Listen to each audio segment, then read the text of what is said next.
भगवान बाबा हनुमान जी को प्रणाम। महान त्यागी बाबा जुमदेव जी को प्रणाम। परमात्माए परम पूज्य परमात्मा सेवक मंडळ वर्धमान नगर नागपूर मंडळाच्या वतीने व महान त्यागी बाबा जुमदेवजी यांच्या आदेशाप्रमाणे आज दिनांक 23/3/2024 रोज शनिवारला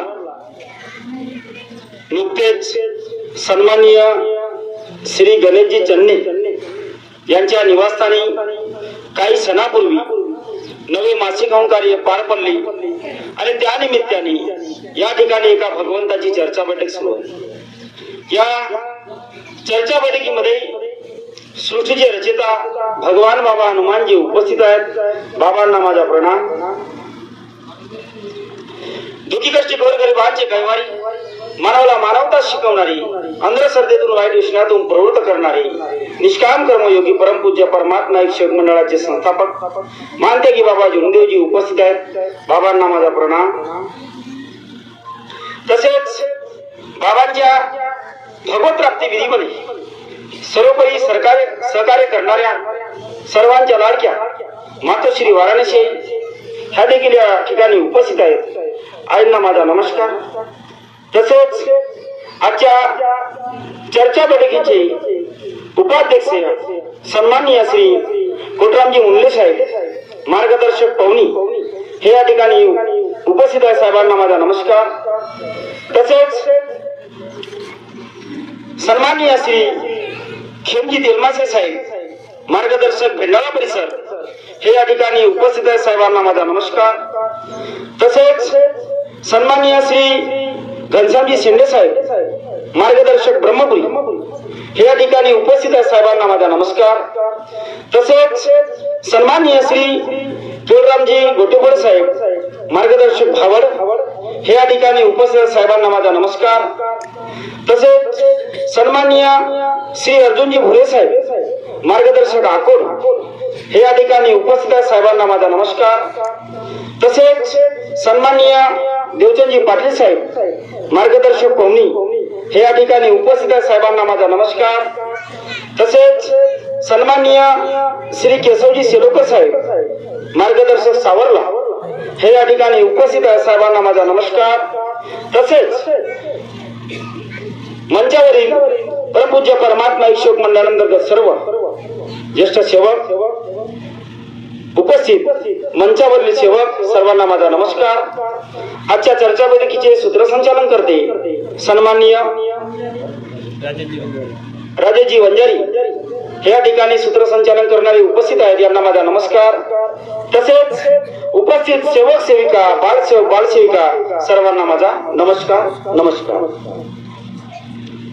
तर आतापर्यंत या ठिकाणी काही चर्चा बैठकीचे अंतिम टप्पा माझी अध्यक्षीय मार्गदर्शन आणि जेव्हापासून बैठक या ठिकाणी सुरू झाली सर्वांनी आपापले मनोगत आपापले अनुभव आपापले मार्गदर्शन या ठिकाणी सुंदररित्या केलेले आहे। बाबाचं जीवनचरित्र झालं, सेवकावर आलेले अनुभव झाले, मानव धर्मावर शिकवण झाली आणि आता मला सांगण्यासाठी काही राहिलं नाही का? परंतु सांगण्यासाठीही पुष्कळ आहे आणि नाही आहे, पण आपली ऐकण्याची मानसिकता पाहिजे किंवा या ठिकाणी आपण बसलो तर काहीतरी घेऊन जाण्याची हे आपले विचारधारा पाहिजे नाही का? नाही तर मग काय होते, नळी फुंकले सोनारी आणि इकडून तिकडं गेले वारे असं होता कामा नये। कारण की या ठिकाणी मार्गदर्शन अनुभव पुष्कळ झालेला आहे। म्हणून मला असं वाटते की या ठिकाणी मुंडले साहेबांनी सुंदर विचार व्यक्त केले की सेवक युवा सेवक म्हटलं त्याने, भावी सेवक म्हटलं, भावी म्हणजे युवा फक्त त्यालाच युवा म्हणतो आम्ही।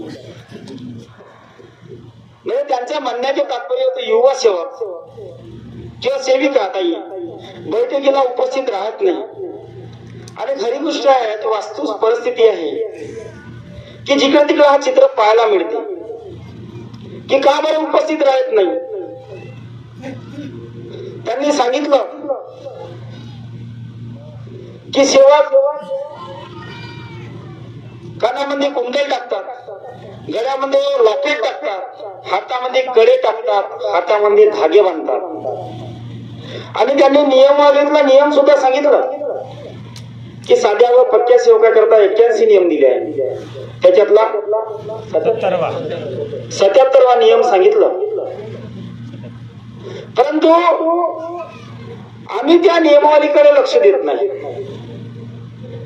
आणि खऱ्या अर्थाने ज्या दिवशी आपण वचन दिलं भगवंताला त्या दिवशीपासून खरंच आपण ते नियमावली ओपन करून पाहिली ना, त्याच्यात टोटली 174 नियम आहे.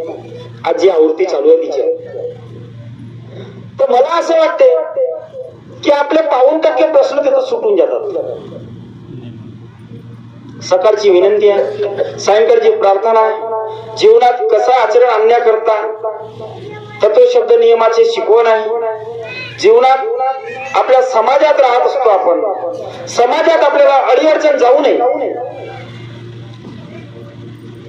अडीअडचण जाऊ नये याकरता आपल्याला त्या ठिकाणी नियम दिले आणि आपण कशा नियमाला अनुसरून आचरण करावे हे सुद्धा त्या ठिकाणी दिलेलं आहे. पण आपण फक्त विनंती आणि प्रार्थना याकरता विनंतीची पुस्तक पाहतो.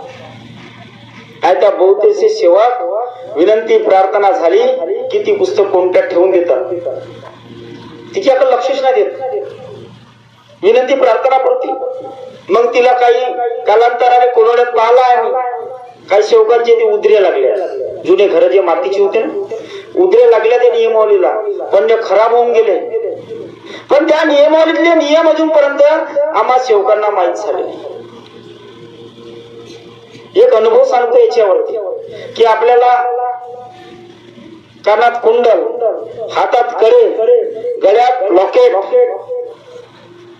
ह्या अशा वेशभूषा करता येत नाही. या मार्गाची ही रूपरेषा नाही, मुंडे साहेबांनी सांगितल्याप्रमाणे.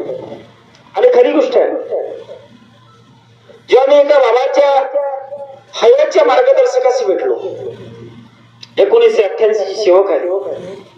आता मला सवय आहे की मी बऱ्याचशा गोष्टीमध्ये डीप मध्ये जाऊन पाहण्याची सवय आहे की खरंच बाबांनी कसे कार्य केले, बाबांनी काय सांगितलं, बाबांनी काय शिकवलं आणि आम्ही काय शिकवलं.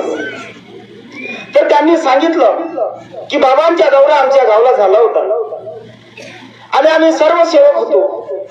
काही परिसरातले सेवक होते, काही तालुक्यातले, इतर तालुक्यातले सेवक होते.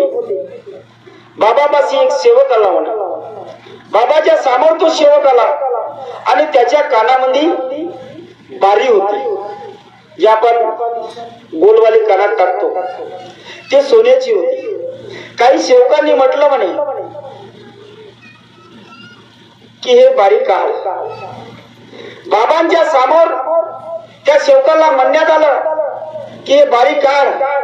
तेव्हा त्या ठिकाणी मार्गदर्शन करण्यात आलं की सोन्याची असेल तर काही बनवून टाक, सोन्याची असेल तर काही बनवून टाक, पण हे घालता येणार नाही. असं बाबाच्या हयात मध्ये बाबा समोर घडलेला अनुभव आहे. परंतु आज मुंडे साहेबांनी सांगितल्याप्रमाणे आम्ही सेवक, युवा सेवक, युवा सेविका बैठकीले न जाता आपण इतरक्त कामाकडे जास्त लक्ष देतो आणि आपलं कर्म बनण्यास माग पडतो. हे आज वास्तुस्थिती, आज जगात जे चालू आहे ती परिस्थिती आहे. मग बाबाच्या हयात मध्ये त्या गोष्टी चालल्या नाही आणि आज खऱ्यास आपल्याला चालतात का? या मार्गाची रूपरेषा आहे का?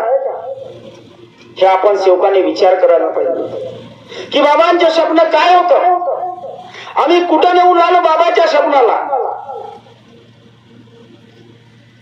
आणि आज तुम्हाला माहित आहे, ज्या लोकांना मार्गाची रूपरेषा माहित असून सुद्धा त्यांनी आज बाबांचे स्वप्न तोडले आहे. ह्यात पाहायला मिळत आहे. यानं असं केलं, त्यानं तसं केलं, त्यानं तसं केलं. शेंडे सरांनी सांगितलं या ठिकाणी की बाबांनी म्हटलं कंस भाजले तसं भाजून गेलो म्हणे.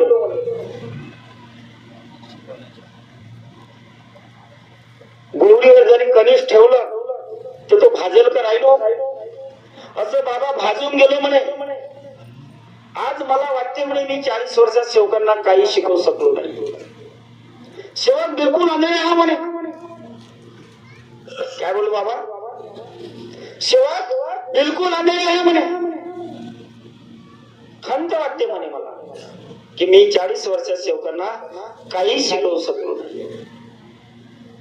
आणि खरी गोष्ट आहे. म्हणून बाबाने शिकवलं नाही का, बाबाने शिकवलं नाही आपल्याला. मला तर वाटते माझ्या अनुभवानुसार की बाबासारखे व्यक्ती या पृथ्वीवर या 4 युगात झाले नाही. जगा वेगळा मार्ग बाबांनी सांगितला आहे. पण आम्ही काही सेवकांनी, काही जबाबदार लोकांनी या मार्गाला जगात मिसळवण्याचे प्रयत्न चालू आहेत.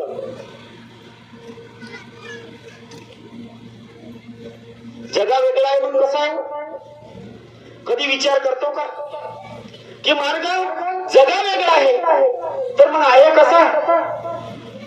मग बाबा कसे होते आणि आम्ही कसे आहोत. गुरुजीने सांगितलं की बाबांनी सेवकांना आपल्यासारखं केलं. म्हणून तुम्ही म्हटलं होतं की थोर महात्मे होऊन गेले, थोर महात्मे होऊन गेले, चारित्र्य त्यांचे पहा जरा, आपण त्यांच्या समान व्हावे, आपण त्यांच्या समान व्हावे, हाच सापडे बोधन. बाबांनी सांगितलं सेवकांना की आपल्याला सेवकांना बाबा समान व्हायचं, बाबा सारखं व्हायचं. मग बाबाची वेशभूषा कशी होती, बाबांची वेशभूषा कशी होती. सदा राहणीमान, उच्च विचार, शुद्ध मन, स्वच्छ शरीर. मग आपली राहणीमान कसं आहे, आपण कोण्या पद्धतीने वागतो, आपण कोण्या पद्धतीनं आचरण करतो. आम्हाला आमचे शेंडे सर नेहमी सांगत असतात की आचरण महत्वाचे. आणि खरी गोष्ट आहे, आचरणाविना काही नाही. बोलणं सोपी आहे, करणं खूप कठीण आहे. आचरण वाचून काही नाही. आणि आचरण जरी आपले तत्व शब्द नियमाचे नाही तर आपल्याला परमेश्वरही पाहायला मिळणार नाही.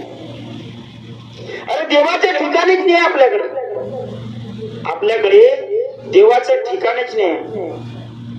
देव कुठं पाहतो, देव पाहतो कुठं आपण. या ठिकाणी बरेचसे लोकांनी बोलून गेले की बाबांनी परमेश्वराचा परिचय कसा करून दिला. संतांनी म्हटलंय सबका मालिक एक है. शेंडे सरांनी सांगितलं, संत सोनाराचा अनुभव देऊ की डोळ्यावर पट्टी असताना त्यांचे जे आराध्य होते शंकरजी, त्यांना ते दिसत होते. मग बाबांनी परिचय कसा करून दिला, बाबाला परिचय कसा केला. म्हणून ते मला असं वाटतं, मी म्हणत असतो नेहमी की सर्वपरी व्यापक माझा भगवंत आहे रे, सर्वपरी व्यापक माझा भगवंत आहे रे. कुठे शोधतो मानवा भगवंत, मानवाचं पार. बाबांनी देवाचा परिचय आपल्या अंतरात्म्यात करून दिलाय. आता कोणी म्हणते हवेत आहे, हवारूपी परमेश्वर. बाबा वडे आत्मरूपी परमेश्वर आहे. प्रत्येकाचे आपापले विचार, मी म्हणतो म्हणून नाही. बाबा म्हणायचे आत्म्यात या जीवात्मा आहे, या जीवात हा एक जीव आहे, या जीवात जीवात्मा आहे आणि त्या जीवात्मात परमात्माचा अंश आहे. परमेश्वर आपल्या अंतरात्म्यात आहे. म्हणजे देवाचं ठिकाण कुठं आहे, आपल्या अंतरात्म्यात आहे. त्या अंतरात्म्यात परमेश्वराची जी आत्मज्योत आहे तिला जागृत करण्यासाठी बाबांनी कार्य दिले. या चित्ते लक्षात भगवान मनाची एकाग्रता झाल्याशिवाय सेवक असो या सेविका असो दैवी शक्ती जागृत होणार नाही. आणि देवी शक्ती जागृत होणार नाही तोपर्यंत आपल्याला आत्मप्रचिती मिळणार नाही. आणि आत्मप्रचिती मिळणार नाही तोपर्यंत खऱ्या अर्थाने आपली आत्मदेव जागृत होऊ शकत नाही. जसं पहिलेही आपला आत्मा निश्चित होता, अनेक मध्ये होतो, तेव्हा परमात्मा आपल्या अंतरात्म्यात नव्हतं का? देव आपल्याकडे नव्हता का? अरे तेव्हाही देव आपल्याकडेच होता, आताही देव आपल्याकडेच आहे. शेंडे सरांनी सांगितलं की तोच एक परमात्मा आहे, सृष्टीच्या कणाकणात विराजमान आहे, प्रत्येक जीव आत्म्यात विराजमान आहे. पण आपल्यालाच माहित नव्हतं की देव कुठं आहे, देव कसा कार्य करतो. बाबांनी त्याचा परिचय आपल्याला खऱ्या अर्थाने करून दिला. परंतु बहुतांश सेवकांना त्यांचा परिचय झालेला नाही, म्हणून आत्मानुभव आलेला नाही किंवा साक्षात्कारही मिळाला नाही. आता कोणी म्हणते चमत्काराचे मार्ग आहे, या मार्गात चमत्कार होत नाही. लोक चमत्काराला नमस्कार करतात, ही वस्तुस्थिती आहे, ही वस्तुस्थिती आहे. पण बाबांनी या मार्गात साक्षात्कार सांगितला आहे. साक्षात डोळ्यांनी पाहून राहिलो, परमेश्वराच्या गुणावरून परमेश्वराला पाहून राहिलो आणि त्या शक्तीला महसूस करून राहिलो की ही शक्ती जागृत आहे. मी जरी परमेश्वराला विनंती करतो आहे आणि परमेश्वर माझी ऐकतो आहे, तेव्हा माझा आत्मबल मजबूत होत आहे, आत्मज्ञान येत आहे. आत्मबल मजबूत होऊन आत्मज्ञान मला येत आहे. परंतु बहुतांश सेवकांचा आत्मा आजच्या परिस्थितीत निश्चित झाला आणि 17 पुढारी इकडे तिकडे झाले आहे. आज वास्तुस्थिती अशी आहे, अशी परिस्थिती आहे की 17 पुढारी झालेच आहे. म्हणून त्या माझ्या मित्रांनी त्या दिवशी मला बोलता बोलता सांगितलं होतं, पाणी साहेब म्हणे मी एक चारोळी तयार केली आणि त्याने सांगितलं की महान त्यागी बाबा झुमदेवजी असते म्हणे तर गरिबांच्या झोपडीला सोन्याचे दार असते. महान त्यागी बाबा झुमदेवजी असते तर गरिबांच्या झोपडीला सोन्याचे दार असते. आणि ते आता पण होऊ शकते म्हणे. ते आपल्याला करता आलं पाहिजे, ते आपल्याला करता आलं पाहिजे. एकच असता या मार्गाचा मार्गदाता, एकच असता या मार्गाचा मार्गदाता. असे 17 पुढारी झाले नसते, असे 17 पुढारी झाले नसते म्हणे. आणि खरी बोलला परमपूज्य परमात्मा एक शेत मंडळ या मार्गाचा मार्गदाता आहे. आणि तो एकच मार्गाचा मार्गदाता जरी असता आणि असे 17 पुढारी आज गावोगावात तालुका लेवलवर झाले नसते तर खरंच आज काय या मार्गाची रूपरेषा असते. बाबांनी परमेश्वरी प्राप्ती केली आणि भगवत प्राप्तीचाच मार्ग आपल्याला सांगितला आहे. परमेश्वरी प्राप्ती आपल्याला करायची आहे. आपलं जीवन सुखी व समाधानी जीवत आलं पाहिजे, आपला परिवार सुखी समाधानी झालं पाहिजे. हा जो सृष्टीच्या रचेत आहे, जी परमेश्वरी कृपा आहे, देवी शक्ती आहे, हे सदरीत आपल्या परिवारात टिकून राहिली पाहिजे. याकरिता आपल्याला भगवत प्राप्ती करायची आहे. पण आज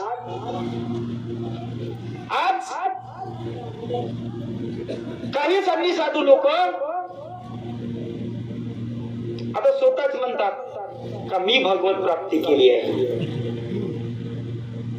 आज मी मार्गदर्शन पाहलाय शेंडे सर 28/2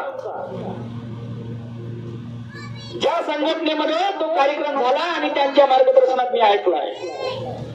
की भगवत प्राप्ती हिने केली म्हणे. मग बाबांनी काय केलं? आज माझ्यासारखा व्यक्ती सवय झाला बाबाच्या कृपेने, कालांतराने मार्गदर्शक झाला आणि मी म्हणतो आहे की परमेश्वरी प्राप्ती मी केली आहे आणि तो दिवस साजरा करतो आहे. बाबाचं जो अस्तित्व होतं, बाबांचं जो नाव होतं परमेश्वरी प्राप्तीचं, तो कुठेतरी मागं वगळतो आहे. आणि माझ्यासारखा मार्गदर्शक मी भगवत प्राप्ती केली म्हणून 28/2 भगवत प्राप्ती साजरी करतो आहे मागच्या महिन्यात फरवरीमध्ये. मग 25 ऑगस्ट 1948 महान त्यागी बाबा जुमदेजीने भगवंताची प्राप्ती केली. ती काय? त्याच्या पहिले यांनी माझ्या मार्गदर्शकाने का बरं नाही केली? म्हणून मी म्हटलं शेंडे सर की एकच असता मार्गाचा मार्गदाता, एकच असता या मार्गाच्या मार्गदाता. इतके सत्रे असे सत्रे पुढारी झाले नसते. आता कोणी म्हणतो माझ्या अंगात बाबा येत आहे. बाईच्या अंगात बाबा येते का? बाईला बाई म्हणा, मावशी म्हणा, ताई म्हणा, काकू म्हणा, मामी म्हणा, नाही का? बाईला बाबा म्हणतात. गद्याले घोडा, घोड्याले गदी, कोंबड्याले कोंबडा. हे वास्तुस्थिती आज आमची अंधभक्ताची आहे. अंधश्रद्धा बाबाने दूर केली आणि आम्ही अंधश्रद्धा केली. आता त्या व्यक्तीचा मार्गदर्शन मी ऐकलंय. भगवान भाऊ माता के मुख से बाबा बोलना चाहते हैं, माता के मुख से बाबा बोलना चाहते हैं, नाही का? असं म्हणते. आता का हो? ते बाबांचे आखरी शब्द होते. जेव्हा सेवक बाबाला पाहायला जायचे, जेव्हा आखरीच्या सणामध्ये ते शब्द बाबाचे होते की शरीर रूप छोड़ जाऊंगा बोले शेंडे सर. आणि बाबांनी 3 ऑक्टोबर 1996 शरीराचा फक्त त्याग केला. आज ते आत्मरूपाने आपल्या सोबत आहे. बाबा गेले नाही. बाबा जरी गेले असते तर परमेश्वर आपल्याला साथ देऊ शकत नव्हता. आणि बाबांनी आपली जिम्मेदारी घेतली सर्व सेवकांची. म्हणून एक शब्द म्हणला, जुने मार्गदर्शक म्हणायचे की सेवकाने मला फसवलं म्हणे बाबा. असे मी 3-4 मार्गदर्शकाच्या मुखातून ऐकले. ते आखरी शब्द होते कि शरीर रूप छोड़ जाऊंगा बोले, लेकिन आत्म रूप से उस सेवक के पास रहूंगा जो सेवक तत्व शब्द नियम से चलेगा. जो सेवक तत्व शब्द नियम से चलेगा उसके पास रहूंगा बोले, उसको साथ दूंगा बोले. जो सेवक तत्व शब्द नियम से नहीं चलता बोले, उसके पास मैं खड़ा भी नहीं रहता बोले. असे बाबांचे वाक्य आहे. आणि आम्ही आज अंधभक्तपणामुळे आज बाईला बाबा म्हणतोय. कोणी म्हणते मी भगवत प्राप्ती केली आहे, नाही का? आज वास्तुस्थिती बदलली आहे. मार्गाची रूपरेषा कुठेतरी बदलवण्याचे प्रयत्न करून राहिलेले असे कोण सेवक?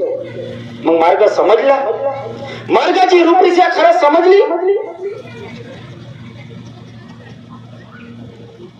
जानेवारी 1970 अनुभव आहे बाबांच्या हयात मधला. बाबांच्या दौरा ऋषिकेशला झाला होता.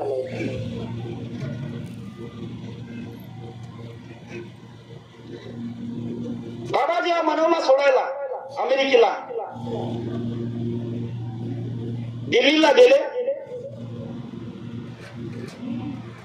मनोचा मित्र विठ्ठल राऊत, बाबाची मावशी, बाबाची मामी,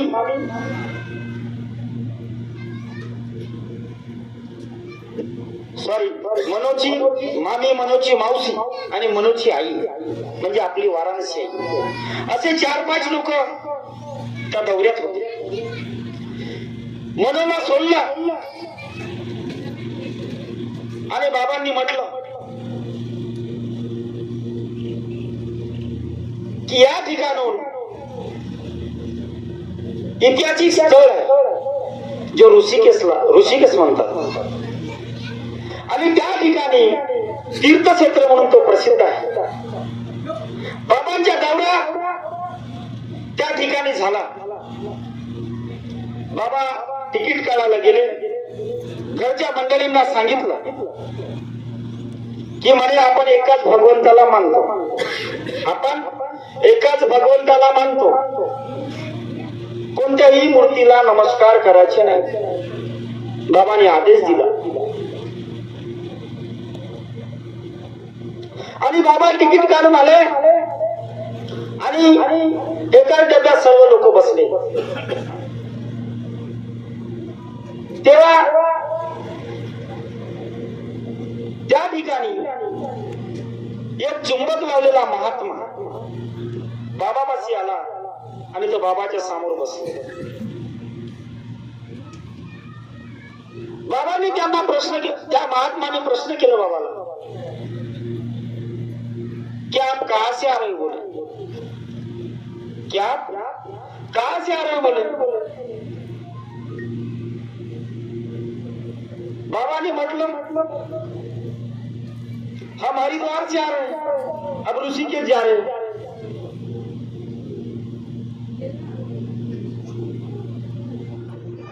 बाबाने त्या ऋषीला उत्तर दिलं आणि त्या ऋषीने मग विचारलं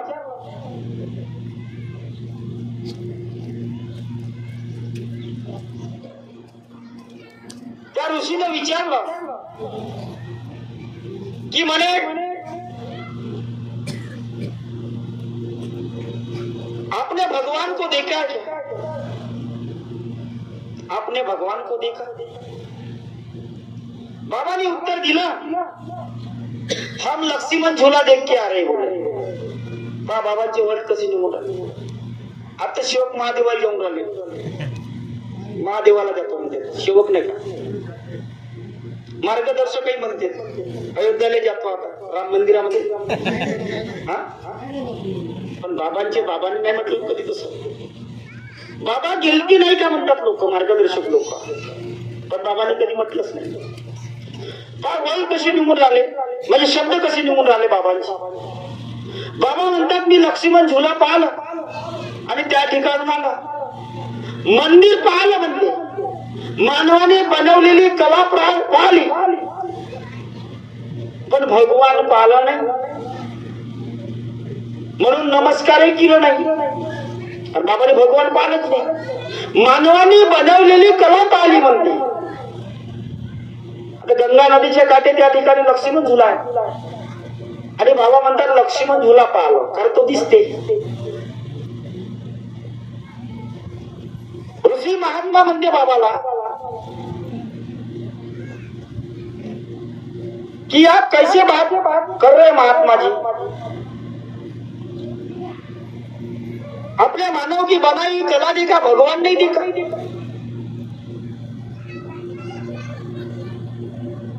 तो भगवान काय आहे?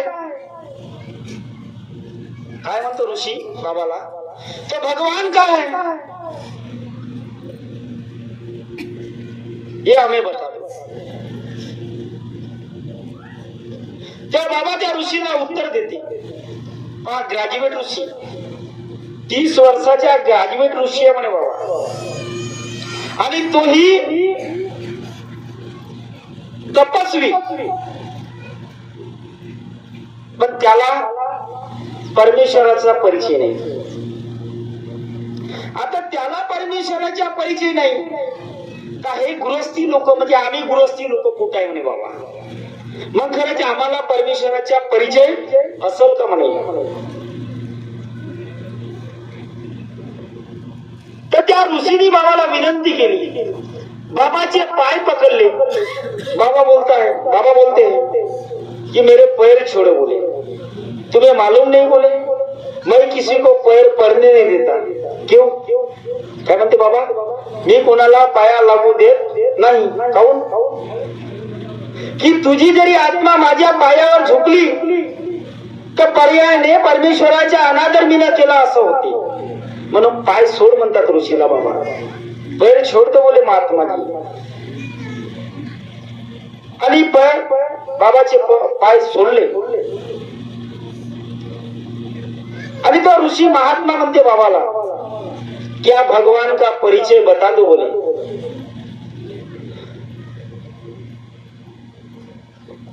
तो ऋषी म्हणते बाबाला कि मैंने इतने तपस्वी देखे, इतने महात्मा देखे, जहां कुंभ मेला भरता है ऋषिकेश में, हरिद्वार से लेके ऋषिकेश तक बहुत से महात्मा देखे, लेकिन आपके जैसा महात्मा नहीं देखा बोले। तो भगवान का परिचय बता दो बोले। त्या बाबांनी त्या व्यक्तीला परिचय दिला नाही। बाबांनी त्याला सांगितलं, अरे बाबांनी खऱ्या अर्थाने आपल्याला मानव बनवलेला आहे। कशातून मानव बनवलेला आहे? आपल्या विचारातून आपल्याला मानव बनवलेला आहे। अच्छे विचार मानव के और बुरे विचार दानव के। त्या ऋषीला म्हणते बाबा कि ये कपटी कमांडी निकाल के आना होगा, ये लंबे लंबे जो जटा है वो काट के आना पड़ेगा, ये कुंडल निकालना पड़ेगा, जो हाथ में रुद्राक्ष, गले में रुद्राक्ष की माला है, हाथ में माला है, कंगन है, सब निकाल के आना पड़ेगा। और ये लंबी दाढ़ी है बोलते, ये और लंबे बाल है बोलते, ये काट के आना पड़ेगा। मेरा पता लिख लो बोले, मेरा पता लिख लो बोले, और ये सादा सिंपल मानव बन के मेरे पास आना होगा बोले, तब मैं भगवान का परिचय करके दूंगा बोले। बाबांनी त्या ऋषीला, त्या ऋषिकेशला 1970 मध्ये भगवंताचा परिचय दिला नाही। पता लिहून घेतला त्या ऋषीना नागपूरच्या। बाबांनी त्याला सांगितलं की माझ्यापाशी येताना साधा सिंपल व्यक्ती बनून यायचे, तेव्हा परमेश्वराचा परिचय करून देणार, किंवा परमेश्वर कुठे आहे, कसा आहे तो सांगणार। पण त्या ऋषीनी बाबाचा पत्ता लिहून घेतला, पण तो ऋषी बाबापर्यंत अजूनपर्यंत आलेला नाही। आणि आम्ही काही संधी साधू लोक आज पाहतो आम्ही मार्गात। आज पहा ना, भगवान भाऊ तो गीतकार, गळ्यामध्ये झोड्यात त्या रुद्राक्षाच्या माळा, हातामध्ये कडे, कानामध्ये कुंडल आणि ते लंबे लंबे बाल, तो मानव धर्माचा गीत म्हणतो। आणि आमच्यासारखे जे संघटनेवाले आहेत, ज्यांनी संघटना खोलल्या स्वतःच्या स्वार्थाकरिता, हे त्यांना सहकार्य करत आहे। आणि ते सेवक पाहते शेंडे सर आणि मला म्हणते, मग वाडी साहेब म्हणते तो केवढा मोठा गीतकार आहे, त्याला सर्व जण दे, आणि तुम्ही म्हणते की कानात कुंडल, कानातले बिर्या काढायला लावता, हातातले कडे काढायला लावता, पायात धागा बांधू देत नाही काढा। मला मार्गाची रूपरेषा आहे ना। जे संघटनेअंतर्गत आहेत त्यांना काय नियम आहे, बाबांचे काय शिकवण माहित आहे, आणि खऱ्या अर्थाने जर शिकवण माहित असती, बाबाचं स्वप्न माहित असतं, तर आज मंडळाला सोडून किंवा बाबाला सोडून त्यांनी संघटना तयार केली नसती, सोना सोडून बेंटेस घेतला नसता। अरे बाबांनी त्या ऋषीला त्याचा परिचय करून दिला नाही, आणि हे संघटनावाले अशा व्यक्तीला त्या मानव धर्माचे गीत गाण्यास परवानगी देतात, जो खऱ्या अर्थाने मानव सुद्धा नाही आहे, मानव नाही आहे। मग मानव नाही आहे आणि ती बाई म्हणतो माझ्या अंगात बाबा येते। मग बाबांनी त्या ऋषिकेशला 1970 ला त्या 30 वर्षाच्या ग्रॅज्युएट ऋषीला पहिलं मानव बन म्हटलं, त्याच्यानंतर तुला परमेश्वराचा परिचय करून देईन म्हटलं। आणि यांनी मग बाबा तुमच्या मुखातून बोलते, मग त्या लंबे बालवाल्याला काय सांगितलं तुम्ही? मग तुमच्या मुखातून बाबा बोलते तर तेव्हा त्याला म्हणायला पाहिजे होतं ना तुम्ही, त्या खऱ्या अर्थाने पहिल्या मानवाची रूपरेषा तुझ्यात आहे का? तू खऱ्या अर्थाने मानव बन, त्याच्यानंतर मानव धर्माची गीत गाण्यास सुरुवात कर। खरे का खोटं? हे वास्तुस्थिती आज मानव धर्माची याच्यापासून आज रूपरेषा कुठेतरी चेंज होत आहे, हे वास्तुस्थिती आहे। म्हणून मुंडले साहेब तुम्ही जे म्हटलं ना, आज लोक देखावशिकी करून राहिले, त्याला जमते ना मला नाही जमत, अरे त्याच्यासाठी मार्गात आलो का? त्या व्यक्तीसाठी मार्गात आलो, आम्ही आमच्या परिवारासाठी मार्गात आलो, परिवारासाठी मानव धर्माशी जुळलो. आम्ही कोण्या व्यक्तीसाठी या मार्गदर्शकासाठी सुद्धा मार्गात नाही आलो. आमचा उद्देश काय होता त्या पहिल्या दिवसाची आठवण करा की आमचा उद्देश काय होता या मार्गात जोडण्यामागे. त्या दिवशी तुम्हाला आठवेल की मी पहिलं होतो कसं आणि आता झालो कसं. कारण मी लक्षात ठेवतो शिंदे साहेब, मी 3 दिवस उपाशी राहून मार्गाशी जुळलो. जेव्हा खोपडीत राहू तेव्हा जुनी पाहिली नाही तुम्ही माझी, नाही का? आता पाहिले वाटत. अशी वास्तू परिस्थिती होती. 2012च्या काल म्हटलं तर खावाले गत नव्हती, झोपाले खात नव्हती, पोत्यावर झोपोजी मी. वडील 2004ला वारले माझे, आई आणि मी. आईच्या एकटीच्या भरोश्यावर काय उदरनिर्वाह झाला. पोत्यावर झोपावं लागे. कधी कधी माझ्या आईने मला शेंगाची भाजी शिंदे सर बिना तेलाची चारली. त्यावेळेस निश्चय केला की आता शाळा सीखने हे गरजेचं नाही. परिस्थिती इंसान को क्या बना सकती है, समय बड़ा बलवान है. आणि तो दिवस मी माझ्या जीवनात कधी विसरण्याचा प्रयत्न करत नाही. कोण काय म्हणते, कोण काय करते, कोण कसे कर्म करते याकडे लक्ष देत मी बसत नाही. माझ्या देवाला माहित आहे की मी किती इमानदार आहे आणि किती बेईमान आहे. मी कोणाला म्हणणार नाही की हा बेईमान आहे तो इमानदार आहे. हे माझ्या बाबांचे वाक्य नाही. मी कोणालाच म्हणू शकत नाही कारण मी अंतर्यामी नाही. मी अंतरात्म्यात जाऊन पाहू शकत नाही. जसे माझे बाबा पाहायचे की अंतरात्म्यात जाऊन पाहायचे या व्यक्तीचे विचार काय. म्हणून कोणाला वाईट त्या कोणाला चांगला हा मी म्हणू शकत नाही. तर माझ्या देवाला माहित आहे की मी किती वाईट आहे, किती इमानदार आहे आणि किती बेईमान आहे. कारण बाबांनी म्हटलं आहे कि जो भी लोग अपने कर्मों से लो, सुख से मान या दुख से मान. आज जो इस बैठक में नहीं आए सेवक, उनके लिए भी मैं कुछ कहना चाहता हूँ. सुख से मान या दुख से मान, मानना तो तुझे पड़ेगा, बिल्कुल मानना पड़ेगा. काही वरी नाही मानलो. आमचे मित्र भगवान भाऊ जे जुन्या काळातले सेवक आहे, पहिलं नाही मानलं पण समय आल्यावर मानावं लागलं की नाही मानावं लागलं. आता बहुतेक 15 ते 20 वर्ष झाले मार्गाशी होता. काही कालांतराने तो व्यक्ती बाबाच्या शिकवणीच्या दूर गेला. त्याला वाटलं मी सर्वस्व आहे, मी आहे तर सर्व आहे, नाही तर सर्व व्यर्थ आहे असं त्या माझ्या भगवान भाऊला वाटत. कारण कलियुगाचा पर्व आहे आणि सर्वांनीच गर्व आहे. मी आहे तर सर्व आहे, नाही तर सर्व व्यर्थ आहे असं माझ्या भगवान भाऊला वाटत होतं. परंतु कालांतराने अशी वेळ आली, अशी समय आला,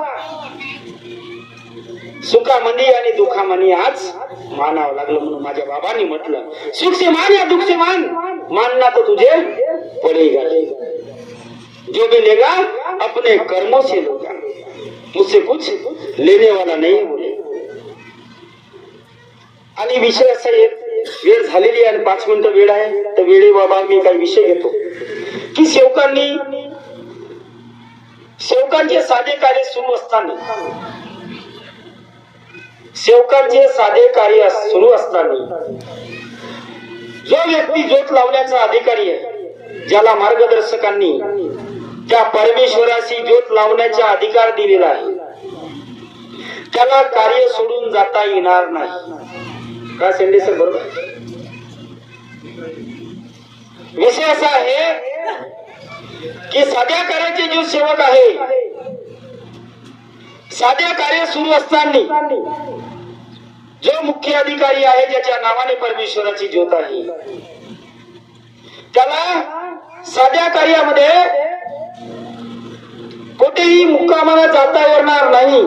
आणि गेलास तर मार्गदर्शकाला सांगून त्याला कार्य बंद करावं लागेल.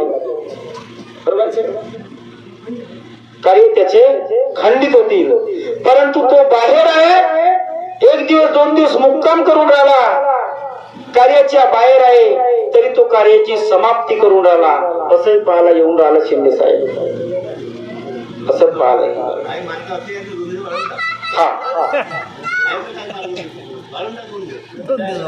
पण ती या मार्गाची, या कार्याची रूपरेषा नाही. जे नियमावली सर्व लिहिलंय, आणि आज आपल्या या सेवकाच्या हातात मानव धर्माची धूळ आहे. आणि खरे बोलले मुल्ले साहेब की आज खरंच युवा, आज मानव धर्माच्या कार्यासाठी युवा सेवकांची गरज आहे. युवाला उलट केलं तर वायू, आणि वायू किती वेगाने चालते हे तुम्हाला माहित आहे. वायूचा वेग किती वेगाने चालते तुम्हाला माहित आहे. आणि आज काळाची गरज आहे, पण युवा जागला पाहिजे ना. युवा जागला पाहिजे. जागलाच नाही तर तो कार्याला लागेल कसं, हे महत्वाचे. जाग जा सेवक, जाग जा सेवक, अभी सेवक की जागने की बारी है. अभी नहीं जागोगे तो कभी नहीं जागोगे. देर करने से भला सुधार करो, देर करने से भला सुधार करो, सुधरने की बारी अब सेवक की आई है. नहीं तो बाबा ने मतलब आगे तूफान आने वाला है. जो जागेगा सो पाएगा, और जो सोएगा वो खोएगा. मानव धर्मात शब्दाला आणि वेळेला खूप महत्व आहे, पण आम्ही विचार करत नाही. कचरा खातो दिवसभर आणि आम्ही सेवक कचराच भोगतो. बाबा म्हणायचे, बाबांचे शब्द आहे, कचरा खात्या म्हणे दिवसभर आणि कचराच वक्त्या म्हणे. आणि तो शब्द नियमाला कचरा टाकलं म्हणे तुम्ही शब्द. खरंच म्हटलं बाबा. म्हणून आपल्यापाशी देवाचं ठिकाण नाही आहे. बिलकुल कचरा बघतो दिवसभर. मग सकाळी विनंती करतो त्याचं काय, सकाळी विनंती करतो त्याचं काय.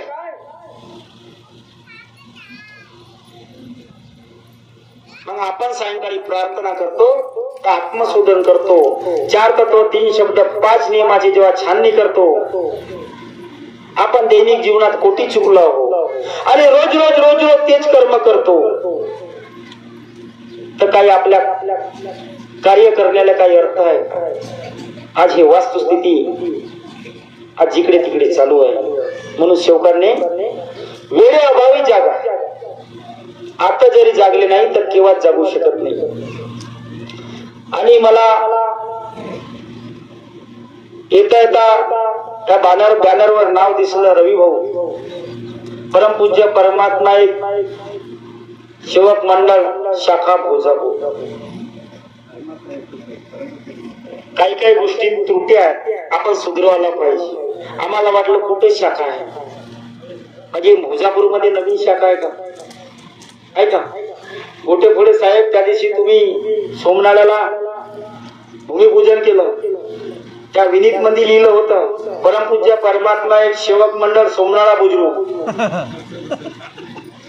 कुठं लक्ष देता? अरे सुधारणा करणे काळाची गरज आहे.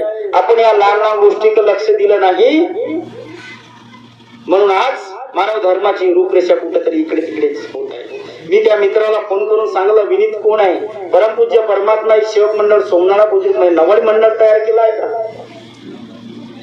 नाही का? अशा बऱ्याचशा गोष्टी आहेत. आणि सचिन दादाने सुद्धा सुंदर एक गुंगा कोतेवाड्याचे अनुभव सांगितलाय. त्यांचे मित्र, माझे मित्र करण झाडे त्यांच्या मुखातून ऐकलेला आहे.